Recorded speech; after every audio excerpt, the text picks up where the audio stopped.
Yo, what's up geng 20s? Welcome buat lo kapanpun dimanapun lo lihat video ini. Dan balik lagi bareng kita Diko dan Dava. Dan kali ini kita akan bahas tentang sesuatu yang banyak banget dibahas sama orang Indonesia dalam 1 tahun terakhir ini. Ya, ini tentang sesuatu yang berbau pria. Teman-teman geng 20s pasti sering dengar tentang hierarki kepribadian Sigma, Alpha, Beta, dan lain-lain. Terutama buat para cowok. Bahkan sampai 2023 ini, kita masih heran kenapa konten kayak gini masih banyak seliweran di mana-mana. Kalau lo penasaran kenapa, oke, tonton video ini sampai habis biar nggak kelewatan.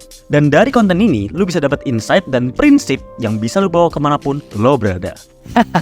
Gini, sebelum kita masuk ke pembahasan yang lebih dalam, kita bahas dulu di awal tentang apa sih kepribadian Sigma, Alpha, Beta, dan kawan-kawannya ini. Simpelnya gini, kepribadian Alpha itu sosok pemimpin yang percaya diri, dominan, ekstrovert, dan bisa mendorong orang lain. Beta berperan sebagai tim pendukung. Beta dikenal memiliki hati yang baik, selalu berusaha untuk menolong orang lain, dan juga setia. Delta adalah sosok yang sensitif dan komunikatif.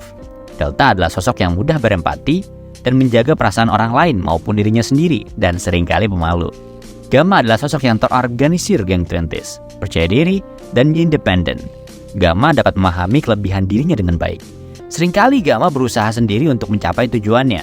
Nah, Omega nih, mereka merupakan sosok yang cerdas. Mereka cenderung tertutup dan sensitif. Omega lebih nyaman dengan dunianya sendiri. Karena sifatnya tersebut, mereka kesulitan untuk menemukan teman atau pasangan. Omega biasanya dikenal sebagai kutu buku. Nah, Alpha adalah satu-satunya yang ada di puncak hierarki yang bisa mengendalikan semua macam kepribadian dengan sangat mahir. Tapi satu-satunya yang bahkan berani keluar dari hierarki adalah sang Sigma, yang dikatakan sejajar dengan seorang Alpha dan hidup dengan kebebasan dan kekuatan yang powerful. Bayangin ada sosok seperti Sigma itu, yang powerful dan lain-lain. Dan pertanyaannya, siapa Sigma male itu? Apa Diko? Apa Dava? Apa teman-teman? Apa Pak Luhut?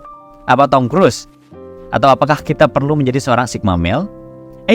Kali ini kita kasih waktu teman-teman buat subscribe dulu dan nyalain lonceng biar nggak ketinggalan update pembahasan kita ya. Teman-teman, hierarki kepribadian ini punya banyak banget kontroversi. Dan banyak pakar-pakar psikologi dunia yang menolak konsep psikologi ini. Atau pembahasan ini bisa dibilang pseudoscience.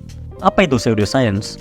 Pseudoscience itu sebuah ilmu pengetahuan, metodologi atau keyakinan, atau praktik lah, yang seringkali dianggap sebagai ilmiah sama masyarakat. Yang padahal, pengetahuan itu sebenarnya nggak ngikutin atau nggak sesuai dengan metode ilmiah. Atau bisa dibilang klaim sepihak, yang bau-bau hoaxnya tinggi. Teman-teman bisa cari sendiri aja lah, apa aja contoh-contoh pseudoscience ini. Tapi balik lagi ke topik. Sebenarnya hierarki Sigma, Alpha, Beta, dan kawan-kawan ini berangkat dari pengadopsian bentuk hierarki dari hewan. Atau lebih tepatnya, kelompok-kelompok serigala. Di dalam dunia serigala itu teman-teman, ada sebuah hierarki kuat yang berfungsi untuk berburu dan menjaga teritori mereka.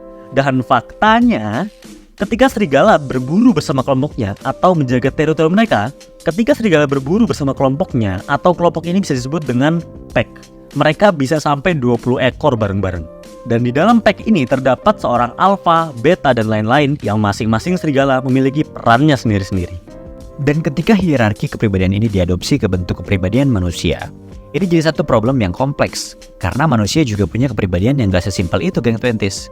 Gimana caranya kita bisa nyederhanain kepribadian seorang pemimpin hanya dengan beberapa kategori aja?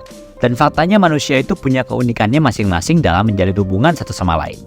Banyak contoh pemimpin besar yang bisa mengendalikan peradaban dan gak nyambung sama karakter alpha ini. Nelson Mandela contohnya. Seberapa besar dampak dia bagi peradaban dan menjadi pemimpin terbaik dunia.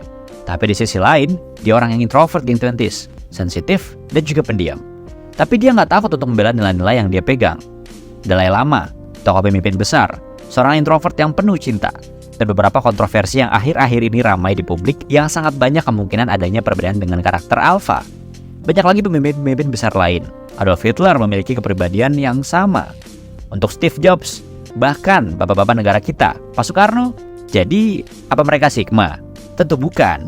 Banyak dari mereka memilih untuk berkomitmen terhadap nilai-nilai tertentu, menjabat sebagai orang yang memiliki otoritas tertentu untuk berjuang. Sedangkan Sigma adalah karakter yang bebas tanpa komitmen. Jadi kesimpulannya, bentuk hierarki kepribadian Alpha, Sigma, Beta, dan lain-lain ini sudah sama sekali jelas nggak valid.